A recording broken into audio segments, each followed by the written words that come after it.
Salut à toi et bienvenue dans Inception Game. On y est. Déjà, merci. Merci de me faire confiance et de me laisser entrer dans tes oreilles pour les 30 prochaines minutes. Je sais ce que ça représente de sortir sa CB, d'investir sur une idée, voire même sur une voix. On ne se connaît peut-être pas encore physiquement, mais si tu as choisi d'écouter Inception Game, c'est qu'on partage sans doute la même allergie au bruit inutile. Alors je te laisse t'installer confortablement. Tu coupes les notifications, tu te mets dans ta bulle.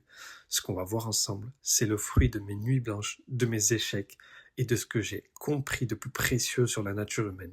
Je vais pas te faire de grands discours marketing, on va juste parler d'humain à humain.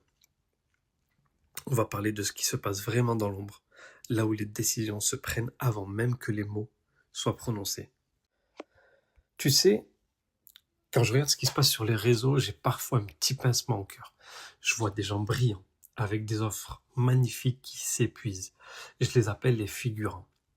Ils sont là, ils donnent tout, ils sont d'une gentillesse absolue, ils offrent de la valeur jusqu'à l'épuisement, et pourtant personne ne les calcule. Ils attendent un signe, un like, un client qui viendrait enfin récompenser leur honnêteté. C'est dur à dire, mais le marché n'a aucune empathie pour tes efforts. Le figurant est poli, il demande la permission, il essaye de convaincre, mais dans son jeu, celui qui convainc, il a déjà perdu. Et en fait, la vérité, c'est que les gens ne veulent pas être convaincus, ils veulent juste être emportés.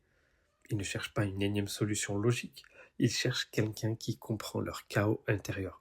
Et les figurants vendent des caractéristiques techniques, alors que les stratèges, les maîtres, vendent une sortie de secours. Je sais, on t'a appris à être raisonnable, on t'a dit explique tes bénéfices, sois clair, prouve que tu es le meilleur. Mais si tu réfléchis une seconde, est-ce que tu es déjà tombé amoureux par pur calcul logique? Est-ce que tu as déjà acheté ce truc un petit peu trop cher l'autre jour parce que c'était rationnel, logique? Bien sûr que non. Dès que tu essayes de passer par la raison, tu réveilles le néocortex. Le néocortex, c'est quoi? C'est le comptable de l'esprit, et le comptable, son job, c'est tout simplement de dire non. Il pèse, il hésite, il cherche l'erreur. Si ton prospect commence à réfléchir, c'est déjà fini. Tu as perdu la vente. Et en fait, retiens bien ça. La réflexion est le cimetière du désir. Et mon job aujourd'hui, c'est de t'apprendre à anesthésier ce comptable, à éviter cette zone de méfiance pour parler directement à la bête, à ce cerveau reptilien qui ne connaît que la pulsion, la peur et le rêve. On n'achète jamais pour des raisons logiques, on achète pour soulager une tension, pour réparer un ego ou pour valider un fantasme. La logique, c'est juste le vernis qu'on rajoute après pour, comment dire, pour ne pas passer pour un fou, tu vois, devant ses potes. Et ce que je vais te dire maintenant, ce que je vais te livrer, c'est très personnel. Ça vient d'une note que j'ai retrouvée tout en bas de mon iPhone, coincée entre deux vieux brouillons. Et cette note, elle date de 2019, je me rappelle. Et à cette époque, je n'avais rien. J'étais chauffeur-livreur, je vivais avec moins de 1800 € par mois. C'était la galère, je faisais des 10-11 heures par jour. Et je passais mes soirées à décortiquer le comportement humain. Du coup, j'avais intitulé cette note Les 5 leviers de persuasion, en m'inspirant et en me basant sur les travaux de Blair Warren avec sa phrase de 27 mots. Cette phrase qui dit « Les gens feront n'importe quoi pour ceux qui encouragent leurs rêves, justifient leurs échecs, apaisent leurs peurs, confirment leurs soupçons et jettent des pierres sur un ennemi commun. » Donc à l'époque, j'y ai décortiqué ce qui faisait que certains obtenaient tout, sans lever le petit doigt, alors que les autres mendiaient de l'attention.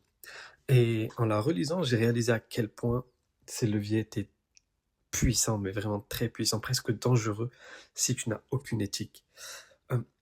Ce que j'ai compris, c'est que si tu appuies sur les bons points de pression, ce que j'appelle le pentagramme, la méfiance s'évapore comme neige au soleil, physiquement.